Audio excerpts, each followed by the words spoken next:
네, 다음 종목도 살펴보도록 하죠. 신세계입니다. 이 신세계 그룹의 정용진 부회장이 이 멸공이라는 SNS에 멸공이라는 이야기를 좀 남겨주셨습니다. 이 논란 속에서 장중에 7% 가까이 또 급락을 하는 모습 보여줬습니다. 오너 리스크라고 또 볼 수 있겠는데요.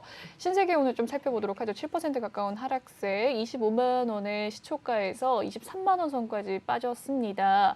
네, 신세계 인터내셔널도 오늘 5.3% 하락세 보였고요. 신세계 건설은 오늘 소폭의 상승세, 푸드도 2% 하향세 보였습니다. 네, 이마트도 빨간불을 보였네요. 어떻게 보셨을까요? 네, 일단은 오너 리스크라고 이제 얘기가 나왔을 때 이런 대형 회사들은 네. 오너 리스크로 인해서 회사가 망하지가 않아요. 그러니까 오너 리스크가 나왔을 때 대형주들은 사야 돼요.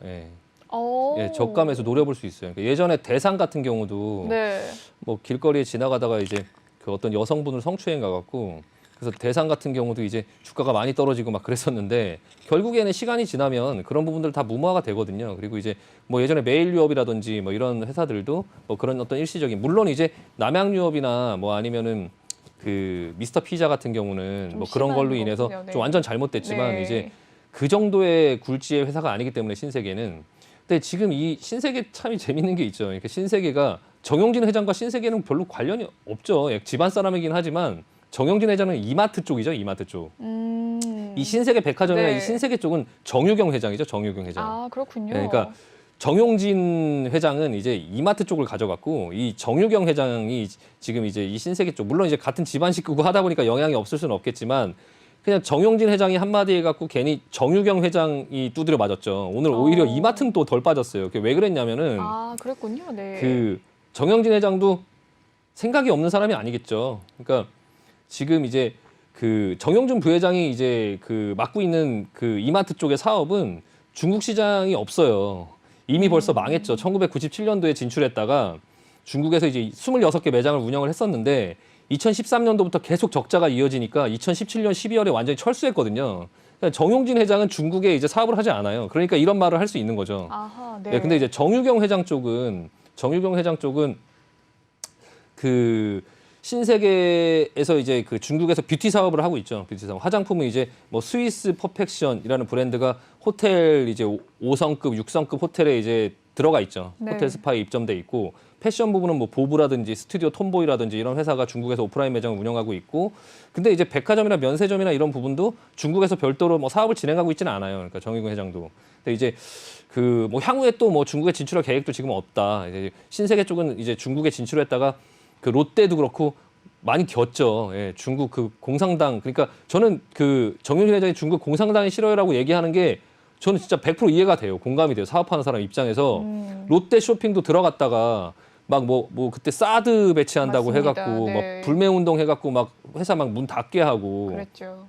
지금 뭐 알리바바, 텐센트, 뭐 디디 추싱 뭐 이런 회사들 지금 박살났잖아요. 예. 네. 기업인들한테 뭐 중국은 진짜 그 공산당은 진짜 너무하죠. 예, 너무해요. 그러니까 그 정윤준 회장이 그 기업하는 사람 입장에서 그런 여러 사람들을 봤을 때 공산당을 좋아할 수가 없죠. 뭐 기업의 사람들은 뭐 기업 못하게 하고 본인도 이마트 들어갔다가 한번 작살나서 망해갖고 나왔고 그러니까 그런 여러 가지 상황들을 봤을 때 그 마음은 10분 이해하지만 그 기업의 경영이나 이런 부분들을 그런 어떤 본인이 하고 싶은 말을 해갖고 어떤 그런 할 수가 없죠. 비즈니스라는 게. 예. 근데 그거를 이제 그 저는 SNS를 안 해요. 괜히 SNS 해갖고 그 정영진 회장도 SNS 안 하는 게 나을 것 같아요. 그렇게 하실 거면. 예. 제발 그러지 마세요. 진짜. 회장님 부탁드리겠습니다. 간곡히.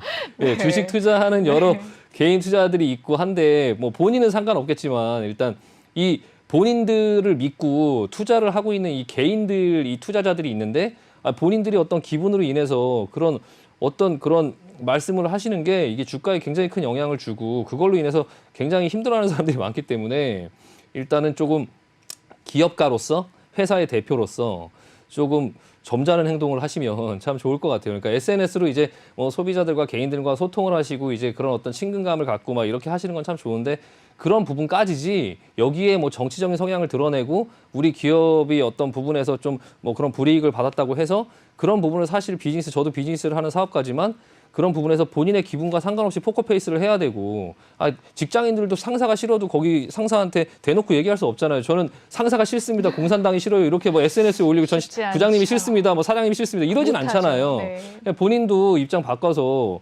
밑에 직원들이 우리 부회장님 싫어요. 이렇게 올리면 그러면 기분 상하는 것처럼 그 중국도 분명히 그럴 거고 그런 부분들이 또 정유경 회장의 사업 쪽에 굉장히 어떤 부분에 불이익이 올 수 있고 그리고 또 본인도 앞으로 인생을 모르는데 그 본인이 어떤 사업을 또 할 수도 있고 뭐 그런 여러 가지 부분에서 별로 좋지 않은 행동이라고 보여지고요. 일단은 대신에 이제 이 부분들이 조금 단기간에는 좀 그러니까 하락하는 어떤 압력으로 작용하긴 하겠지만 오늘 막 7% 빠지는 거 충분히 이해가 됩니다. 근데 이제 그 부분에서 크게 뭐 여기서 더 막 밑으로 빠져갖고 이게 뭐 지금 어떤 사업들의 중국의 어떤 비중이 그렇게 크지도 않은 상태에서 여기서 막 밑으로 그냥 막 나락으로 가고 막 그러진 않을 거예요. 그래서 일단은 지금 당장 여기서 뭐 저가 매수로 붙어야 된다 이런 말씀을 드리는 건 아닌데 이런 오너 리스크 어떤 부분의 얘기가 나왔을 때 주가가 조금 한 달 정도, 뭐 일주일 정도 천천히 뭐 돌지 못하고 계속적으로 이렇게 좀 지지부진한 흐름을 보이면서 쭉 천천히 이렇게 밀려 내려올 수 있는데 그런 기회에 담아놓으면 결국에 시간이 지나면 올라가 있더라.